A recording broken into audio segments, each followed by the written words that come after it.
देश जिस पर कोरोना फैलाने का आरोप लगा, उसके अपने देश में भी कोरोना फैला, लेकिन फिर भी बात चाहे जीडीपी की हो या फिर आधुनिक हथियारों की या उस किसी भी चीज की बात हो जो एक देश को सर्वोच्च बनाती है, तो शायद चीन उस सूची में दुनिया भर में पहले नंबर पर होगा। वजह है चीन को खुद को विकसित करने का तरीका। बाय हुक और बाय क्रुक चीन सिर्फ अपने भले के बारे में सोचता है, बाकी उसे किसी की भी कोई परवाह नहीं है। खुद के देश को सुरक्षित रखने और अपनी विस्तारवादी नीतियों को बढ़ावा देने के लिए चीन अब अंतरिक्ष से भी नजर रख रहा है। जी हां, एक अमेरिकी रिपोर्ट में दावा किया गया है कि दुश्मन देशों की हर तैयारी और संसाधनों का जायजा लेने के लिए अंतरिक्ष का इस्तेमाल कर रहा है चीन। रिपोर्ट के मुताबिक चीन उपग्रह जैमर, आक्रामक साइबर क्षमताओं और ऊर्जा हथियारों जैसे इलेक्ट्रॉनिक युद्ध क्षमता विकसित कर रहा है।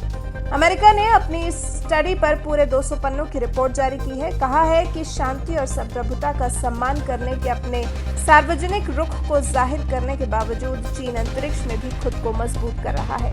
चीन ने जमीन पर आधारित लेजर परिक्रमा करने वाले अंतरिक्ष रोबोट के साथ साथ प्रौद्योगिकी के उपयोग को रोकने या दुश्मन देशों के हमलों को रोकने के लिए डिजाइन की गई अंतरिक्ष क्षमताओं का विकास कर चुका है और करना जारी रखा हुआ है।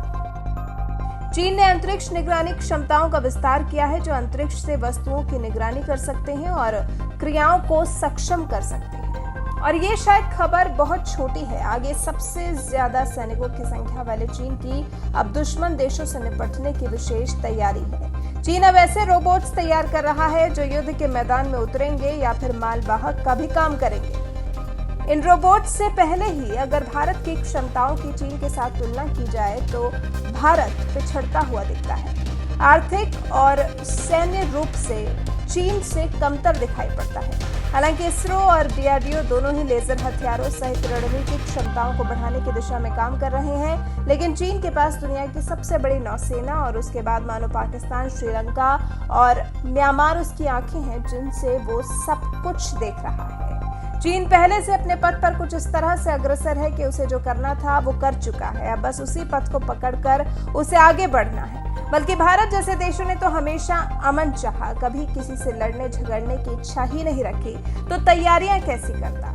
अब साल 2018 के अंत की बात करें तो उस वक्त चीन के पास एक टोही और रिमोट सेंसिंग बेड़ा था, जिसमें 120 से ज्यादा उपग्रहों को शामिल किया गया था, जो कि नागरिक, वाणिज्यिक और सैन्य मालिकों के साथ साथ ऑपरेटरों और पीएलए के लिए डेटा एकत्र करने के लिए तैयार किया गया था। वहीं भारत के पास इसका सिर्फ 10% ही है।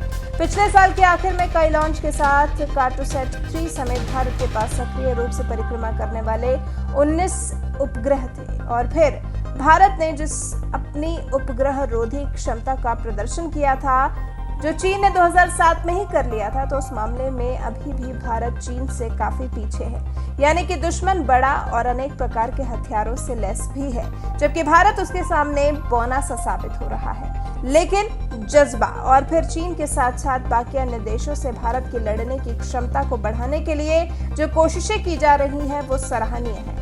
भारत को तैयारी ज्यादा करनी है, लेकिन समय ज्यादा नहीं लगेगा, क्योंकि भारत के अंदर कुछ कर गुजरने की चाह है और वो दिन कभी नहीं आएगा जब भारत हाथ पर हाथ धरा बैठा रह जाएगा और चीन सब कुछ उड़ा कर ले जाएगा।